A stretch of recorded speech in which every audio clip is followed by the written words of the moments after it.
Hello learners, welcome back again to my channel Englishaholic. তো আমরা article সিরিজটাকে পুরোপুরি complete করেছি। ওখানে টোটাল 4টা কনসেপ্ট আমি আর্টিকেলসে শিখিয়েছি।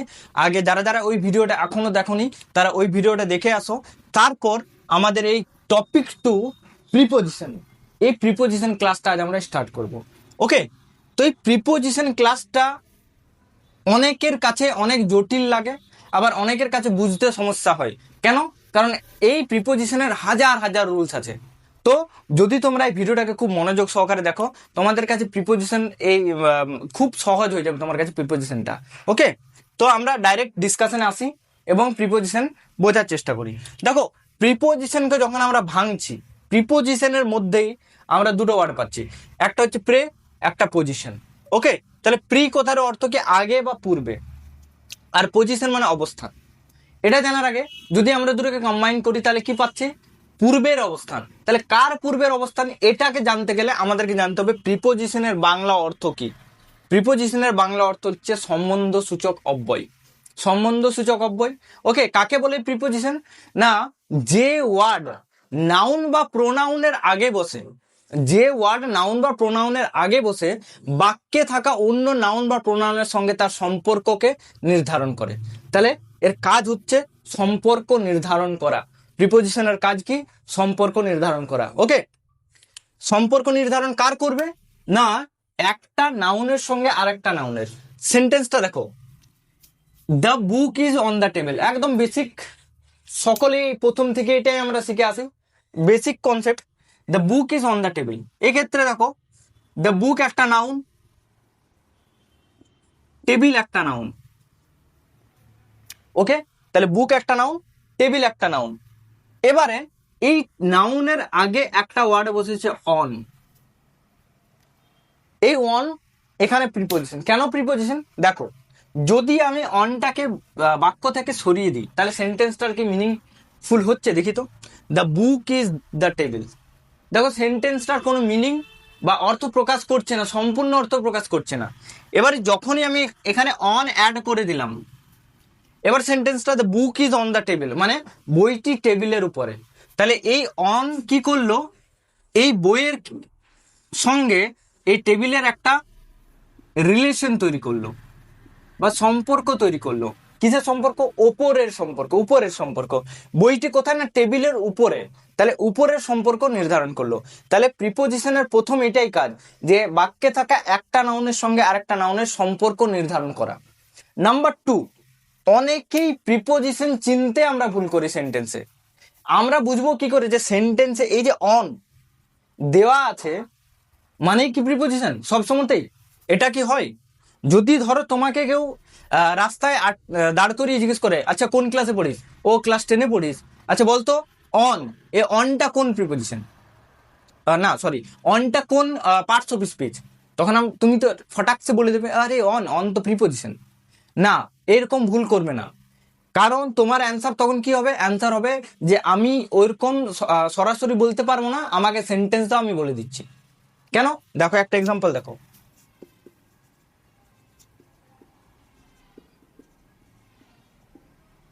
এখানে কি দেখতে পাচ্ছি? The game is on. তাহলে এখানেও আমাদের অন আমি দেখতে পেলাম। তাহলে অনটা কি প্রিপোজিশন? আর এখানে যে অন, সেটাও কি প্রিপোজিশন? না। দুটো দুটো জিনিসকে একটু বোঝার চেষ্টা আমরা এখন করব। যেমন he is sitting on the chair. দেখো, এখানেও অন আছে, এখানেও অন আছে, তবে এই দুটোর মধ্যে এইটা হচ্ছে প্রিপোজিশন, কিন্তু এই অনটা প্রিপোজিশন নয়। কেন হলো ঘটনাটা বোঝার চেষ্টা করো কেন হলো। মাথায় রাখবে, অবজেক্ট, অবজেক্ট বা কর্ম কার কার হয়? আমরা শুধু জানি অবজেক্ট ভার্বের হয়, ভার্বের পরে অবজেক্ট থাকে, এটা আমরা জানি।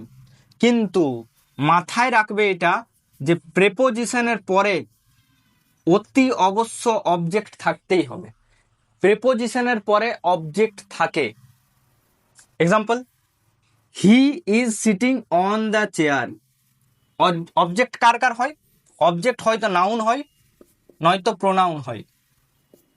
ওকে, তাহলে দেখো অনের পরে আমি একটা নাউন পেয়েছি কিনা।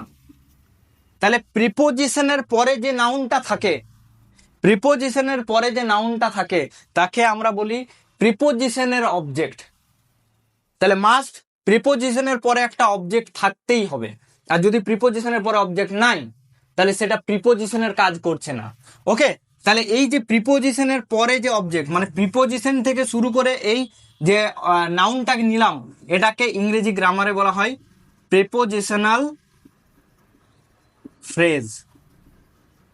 কি বললাম? তাহলে প্রিপোজিশনের পরে, প্রিপোজিশনকে নিয়ে প্রিপোজিশনের পরে যে অবজেক্ট আছে এদের দুজনকে একসাথে বলা হয় প্রিপোজিশনাল ফ্রেজ। আর প্রিপোজিশন তখনই কাজ করবে যদি তারপরে অবজেক্ট আছে, আর যদি তারপরে অবজেক্ট নেই তাহলে সেটা প্রিপোজিশনের কাজ করছে না। দ্য গেম ইজ অন, তাহলে অনের পরে কি কোনো অবজেক্ট আছে? নেই না, তাহলে এটা প্রিপোজিশন না, এটা কোনো মতেই প্রিপোজিশন না। তাহলে এটা দ্য গেম ইজ অন, এখানে অনটা কিসের কাজ করছে? নাউনের কাজ করছে। এ অনটা এখানে নাউনের কাজ করছে। তাহলে তোমাকে আমি কি শেখালাম যে প্রিপোজিশন, যদি কেউ তোমাকে কোনো পার্টস অফ স্পিচ জিজ্ঞেস করে, বলো তো এ ওয়ার্ডটা কোন পার্টস অফ স্পিচ, তুমি তাকে বলবে যে আমাকে সেন্টেন্স দাও তবে আমি বলতে পারি, তবে আমি বলতে পারবো। এই যে হার্ড, হার্ড কোন পার্টস অফ স্পিচ হতে পারে? তোমরা বলবে অ্যাডজেক্টিভ, কিন্তু এটা অ্যাডভার্বেরও কাজ করে। এই বিষয়ে আমি পরে অন্য কোনো ভিডিওতে ডিসকাস করব। ওকে, তাহলে বোঝা গেল দুটো জিনিস আমি এখানে বললাম, যে প্রিপোজিশন সবসময় নাউনের আগে বসবে, এবং প্রিপোজিশনের পরে যে নাউনটা থাকবে সেটাকে আমরা বলবো প্রিপোজিশনের অবজেক্ট। তাহলে অবজেক্ট কার কার হয়? ভার্বের হয়, প্রিপোজিশনের হয়। আর প্রিপোজিশনের পরে প্রিপোজিশনের টাইপস গুলো দেখে রাখো। তাহলে প্রিপোজিশনকে আমরা দুটো টাইপে ভাগ করতে পারি, একটা জেনারেল প্রিপোজিশন, একটা ফিক্সড প্রিপোজিশন। ওকে, এই জেনারেল প্রিপোজিশন বেসিক প্রিপোজিশনের মধ্যে পড়ছে। তোমার স্কুল লেভেলে এই জেনারেল প্রিপোজিশন থেকে আসে, যখন তুমি একটা হায়ার লেভেল স্টাডি করবে, ক্লাস 11-12 এক্সাম দেবে বা অন্যান্য এক্সাম দেবে, তখন তোমাকে ফিক্সড প্রিপোজিশন শিখতে হবে। ফিক্সড প্রিপোজিশন আর জেনারেল প্রিপোজিশনের মধ্যে পার্থক্য কি? পার্থক্য এটাই যে জেনারেল প্রিপোজিশন রুলস থাকে, ফিক্সড প্রিপোজিশনে কোনো রুল থাকে না, ওরা একদম ফিক্স। যেমন ফন্ড, ফন্ডের সাথে অফ, এটা ফিক্সড, অন্য কোনো প্রিপোজিশন ইউজ হবেই না। কিন্তু এক্ষেত্রে সেটা চেঞ্জ হতে পারে। ওকে, তাই জেনারেল প্রিপোজিশনকে আমরা তিন ভাগে ভাগ করতে পারি। প্রিপোজিশন অফ টাইম, এর মধ্যে অনেকগুলো প্রিপোজিশন পাবো। প্রিপোজিশন অফ প্লেস, এর মধ্যে অনেকগুলো প্রিপোজিশন পাবো। Preposition of position and direction, এর মধ্যে অনেকগুলো প্রিপোজিশন আমরা পাবো। তো আজকে আমাদের প্রিপোজিশন, আমি এখন ফিক্সড প্রিপোজিশন তোমাদের সঙ্গে ডিসকাস করবো না, এটা পরবর্তী ভিডিওতে আনবো। আজকে জেনারেল প্রিপোজিশনের এই প্রিপোজিশন অফ টাইমটা তোমাদের সাথে ডিসকাস করব। তো দেখে নেওয়া যাক।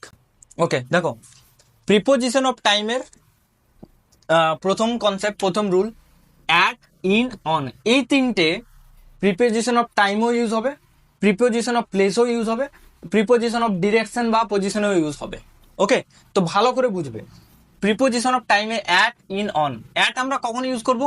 যদি নির্দিষ্ট সময় বোঝায়, যদি নির্দিষ্ট করে কোনো সময় বোঝাচ্ছে, সেক্ষেত্রে আমরা চোখ বন্ধ করে অ্যাট ইউজ করে দিয়ে চলে আসবো। যেমন I wake up dash 6:30 AM in the morning, মানে আমাকে নির্দিষ্ট বলে দিয়েছে 6:30, তাহলে আমি 6:30 যখন আমাকে বলে দিয়েছে, আমি আমার মাথাতে কোনো মতেই আসছে যে 7:30, 4:30, 5:30, কোনো আসছে না, তো অলরেডি নির্দিষ্ট করে বলা আছে। তাহলে ব্যাস এই জায়গাতে আমি অ্যাট ইউজ করব। নির্দিষ্ট সময়ের ক্ষেত্রে আমরা অ্যাটের ইউজ করব। Number 2, in. ইন কখন ইউজ করব? উইক, সপ্তাহের ক্ষেত্রে, মাসের ক্ষেত্রে, বছরের ক্ষেত্রে, কোনো ঋতুর ক্ষেত্রে, আর লঙ্গার টাইম পিরিয়ড বোঝালে। যেমন example, I went to Digha dash winter, তাহলে উইন্টার এখানে কি? উইন্টার হচ্ছে এখানে কোনো সিজনকে বোঝাচ্ছে, ঋতু বোঝাচ্ছে, তাহলে এর আগে আমি ইন ইউজ করব। আইপিএল বিগিনস ড্যাশ মার্চ, তাহলে মার্চ একটা মান্থের নাম, মান্থের নামের আগে আমি ইন ইউজ করব। হি ওয়াজ বর্ন ড্যাশ 2001, তাহলে 2001 একটা ইয়ার, সাল, তাহলে সাল বোঝালে ইন ইউজ করব। ক্লিয়ার? নাম্বার, লঙ্গার পিরিয়ডস বলতে কি বোঝায়? লঙ্গার পিরিয়ডস মানে ধরো মর্নিং, নাইট, এই যে মর্নিং, মর্নিং টাইম ডিউরেশনটা অনেক বড়, লঙ্গার পিরিয়ড বা ডিউরেশনটা একটু বড় হয়। যেমন সকাল সেই 5টা থেকে অলমোস্ট 6টা থেকে সকাল মর্নিং স্টার্ট হয়, কতক্ষণ অবধি হয়? একদম অলমোস্ট ওই 11:59 অবধি পিরিয়ডটাকে আমরা মর্নিং বলি, তাহলে লেন্থটা অনেক বড়। তাহলে লেন্থ বড় হলে তার আগে আমি ইনের ইউজ করব। আর যদি লেন্থ ছোট হয়, তাহলে এখানে শর্টার পিরিয়ড যদি ইউজ হয়, ওকে, যদি লেন্থটা ছোট হলো, যেমন নাইট বা আফটারনুন, আফটারনুন বলছি, নুন। নুন কখন বোঝায়? জাস্ট ওই 12টার সময়টাকে, যেই 12টা এক হয়ে গেল তখন সেটা আফটারনুন হয়ে যায়। তাহলে অনেক শর্ট একটা পিরিয়ড, তাহলে শর্ট পিরিয়ড হলে আমি তার আগে অ্যাটের ইউজ করবো, ইন ইউজ করবো না, এটা মাথায় রাখবে। তাহলে লঙ্গার টাইম পিরিয়ড বোঝালে ইন, আর যদি শর্টার টাইম পিরিয়ড বোঝায় তাহলে অ্যাট। Number 3, on. অন কখন ইউজ হবে? কোনো দিন, দিন মানে কি ডেজ, আর তারিখ মানে ডেট, এদের ক্ষেত্রে। Example, we shall go to school dash Monday.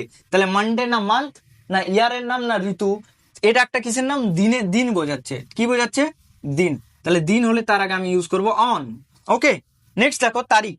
IPL begins dash 28 March. তাহলে এটা একটা ডেটকে বোঝাচ্ছে, তারিখ বোঝাচ্ছে। তাহলে তারিখ বোঝালে আমি তার আগে ইউজ করব অন। আর যদি লেখা থাকে ড্যাশ 2026, তাহলে এটা এখন কি হয়ে গেল? সাল। তাহলে এর আগে ইউজ হবে ইন। তো আশা করি অ্যাট, ইন, অন নিয়ে আর কোনো প্রবলেম রইল না। নেক্সট রুল দেখা যাক। দেখো, নাম্বার 2 কনসেপ্ট, সিন্স আর ফর, এদের ইউজ আর ওই তিনটে অ্যাট, ইন, অন যদি তুমি শিখে যাও, তাহলে প্রিপোজিশন অফ টাইম নিয়ে আর ডাউট থাকলো না। ব্যাস, বাকি তুমি ইজিলি করতে পারবে। দেখো, সিন্স অ্যান্ড ফর, এই দুটো ওয়ার্ড পারফেক্ট এবং পারফেক্ট কন্টিনিউয়াস টেন্সের ক্ষেত্রে ইউজ হবে।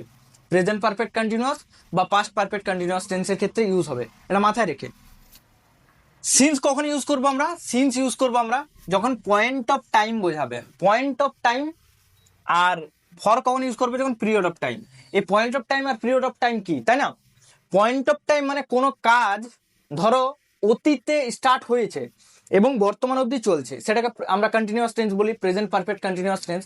অতীতে শুরু হয়েছে এবং কাজটা বর্তমান অবধি চলছে। তাহলে আমি কাজটা কত, কি করে এটাকে মনে রাখার একটা সহজ ট্রিক হলো যে আমি কখন থেকে কাজটা স্টার্ট করেছি, পয়েন্টটা বোঝাবে যে আমি কাজটা কখন থেকে স্টার্ট করেছি। তো যখনই কখন থেকে স্টার্ট করেছি বোঝাবে, সেক্ষেত্রে আমরা সিন্সের ইউজ করব। এক্সাম্পল দেখো, he has been studying dash 6:30 AM। এবার বলবে যে স্যার এখনই তো কোনো টাইম থাকলে অ্যাট ইউজ করতে বললেন। এবার মাথায় রাখো যে যখনই আমি শুধু সময়টা দেখবো না, তার আগে সেন্টেন্সটা দেখবো। দেখো এখানে সেন্টেন্সটা প্রেজেন্ট পারফেক্ট কন্টিনিউয়াস টেন্সে আছে। প্রেজেন্ট পারফেক্ট কন্টিনিউয়াস টেন্স হলে অ্যাট বা ইনের ইউজ করবো না, সেক্ষেত্রে সিন্স বা ফরের ইউজ করবো। আর যদি দেখো সেন্টেন্সটা প্রেজেন্ট পারফেক্ট কন্টিনিউয়াস টেন্স বা পারফেক্ট কন্টিনিউয়াসে নেই, তখন আমি অ্যাট বা ইনের ইউজ করবো। তাহলে এখানে কি বলেছে? He has been studying dash 6:30 AM। সকাল 6:30 থেকে সে পড়ছে, মানে এখন অব্দি সে পড়ছে। তাহলে নির্দিষ্ট করে বুঝিয়ে গেল তো যে কখন থেকে পড়ছে? সকাল 6:30। পয়েন্টটা তো বুঝে গেলাম। তাহলে কখন থেকে কোশ্চেনের অ্যান্সার পাচ্ছি আমি। তো কখন থেকে অ্যান্সার পেলে আমি কি বললাম? এখানে ইউজ করবো সিন্স। নেক্সট দেখো, he has been studying dash 3 hours। এবার কিন্তু কখন থেকে সে 3 ঘন্টা যাবত পড়েছে। তো 3 ঘন্টা যাবত যখন পড়ছে, তাহলে কখন থেকে অ্যান্সার পাচ্ছি নাই, কিসের অ্যান্সার পাচ্ছি? কতক্ষণ থেকে, সে কতক্ষণ ধরে পড়ছে, 3 ঘন্টা ধরে পড়ছে। তাহলে এখানে যখনই আমরা কতক্ষণ ধরে পড়ছে অ্যান্সার পাবো, অর্থাৎ সেটাকে পিরিয়ড অফ টাইম বলবো, সেক্ষেত্রে আমরা ইউজ করব ফর। আই হোপ সিন্স আর ফরের ব্যাপারটা তোমাদের ক্লিয়ার, এবং ওই অ্যাট, ইন, অন এই তিনটের ইউজ তোমরা শিখে গেলে। এই ইউজগুলো তোমরা জানলেই প্রিপোজিশন অফ টাইম তোমাদের ক্লিয়ার হয়ে যাবে। দেখা হচ্ছে পরবর্তী ভিডিওতে প্রিপোজিশন অফ প্লেস নিয়ে। Thank you.